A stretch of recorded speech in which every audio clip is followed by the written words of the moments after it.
In this video, I'm going to be giving you my first impressions of the OMAS Ogiva Cocktail Peach Bellini fountain pen. This is a pen from the new OMAS company, and I'm going to be comparing it with a Ogiva Guilloché from the old OMAS company. I'll tell you sort of my first impressions on the quality, how they're different, and all that.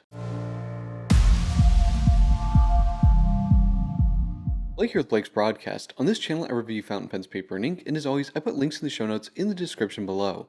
And if you haven't already, please hit that subscribe button. It really helps out my channel. Alright, let's get on with the review. Anytime a beloved brand like OMAS is relaunched, there's going to be some criticism and skepticism, is it going to live up to the old brand?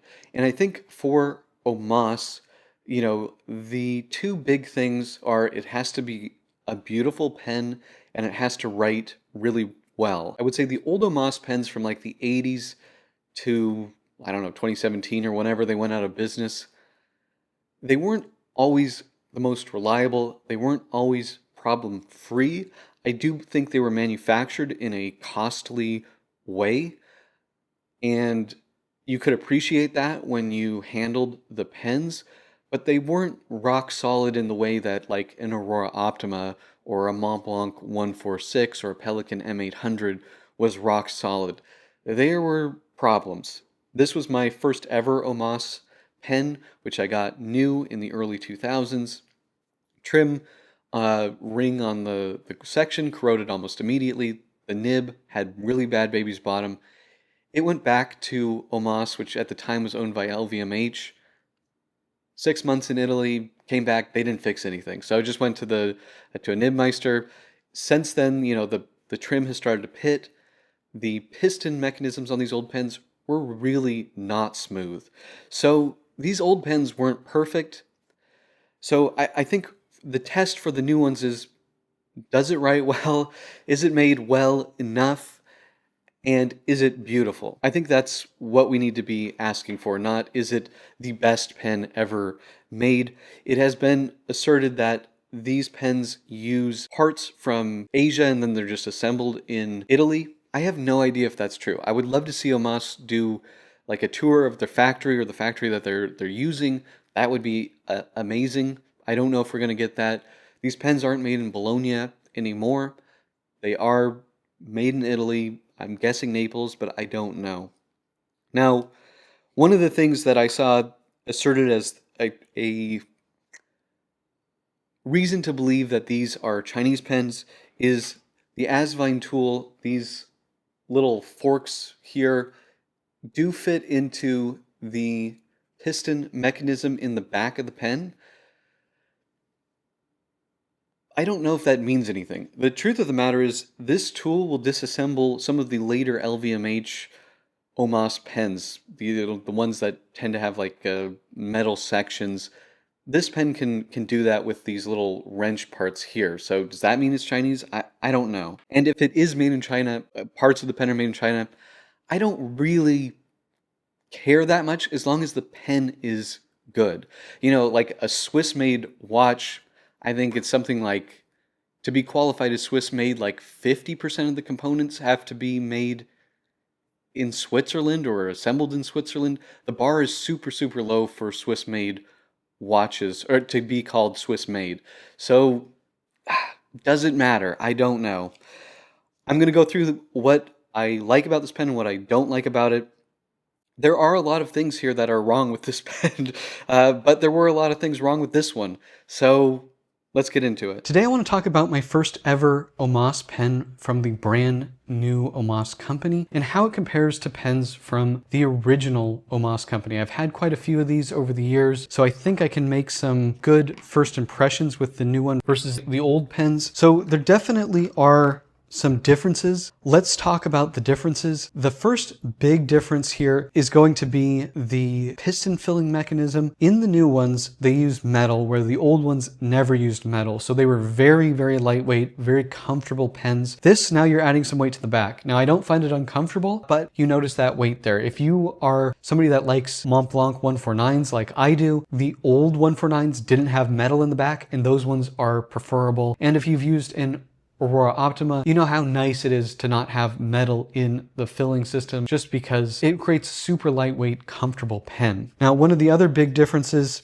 is the way that they've done, and I apologize for the mess on the nib on there, the grip section. The grip sections on these pens are different. In the old OMAS pens, the threading was sort of right in the middle of like the grip section. There was sort of the main grip section here, then the threading, and then a step up to, I would say, the secondary grip section.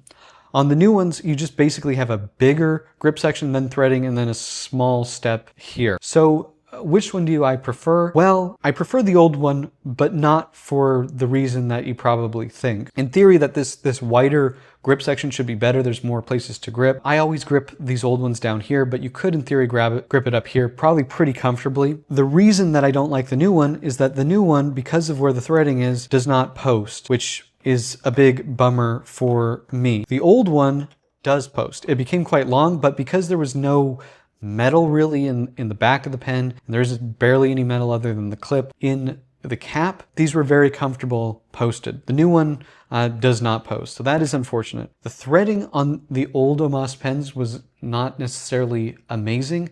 However, on the new one, it feels relatively sandy to me, and it doesn't always catch perfectly. I have had a similar problem with some older OMAS pens. Now, not having those pens as new, I can't say if it was something that happened over time where they were made like that. This one is made not very well threading wise. This one I have no problems with the threading. This was my first ever OMAS pen. I've had it for like 20 years. Threading is very smooth. Trim quality on these pens, I'll show some close-ups. The old OMAS had better engravings on the trim. Even from a distance, the trim engravings on here don't look very good to me. They just look like kind of cheap laser etching, engraving, which is what I think they are. This pen, the trim ring here corroded almost immediately, sent it back to OMAS, took 6 months, they never fixed it. And later in life of this pen, the plating pitted, which if you look at these old Guilloché Ogivas, you'll see that's pretty common. Now, I don't have problems with pitting on any of my other older OMAS fountain pens, so it may have just plagued this model. Now, I will say that the pitting on this cap looks very similar to the pitting I'm seeing on a lot of new Scribo pens, so that's interesting, I suppose. Other issues. The clip does not line up with the OMAS logo as it should. It does on the old one, it does on several of my other OMAS pens, so this should line up. The roller clip does not roll at all. That's a problem. It's a roller clip. It needs to roll. There's no movement on this clip at all on the roller, so that's not good. The nibs, both of these nibs need work. When they were new, this one's still new. This one had really bad baby's bottom, sent it back to OMAS. They didn't fix it, along with all the other problems they didn't fix, so Nibmeister had to fix this. This one has a problem where it'll write for like 2 or 3 lines and then it'll like miss a whole word and then it'll start writing again. It's going back to OMAS. I've emailed OMAS today. They already sent me a return label, so that's very good. It seems like the service potentially on these new pens might be better. This has the flex nib and it's really a nice writer. Let's do some writing with it. Now, I've had the cap off for a minute, so it might take a second to write, but I've been really impressed with the way that it writes. I actually think it writes, now that I've had the cap off, better than my original OMAS Extra Flexible nib.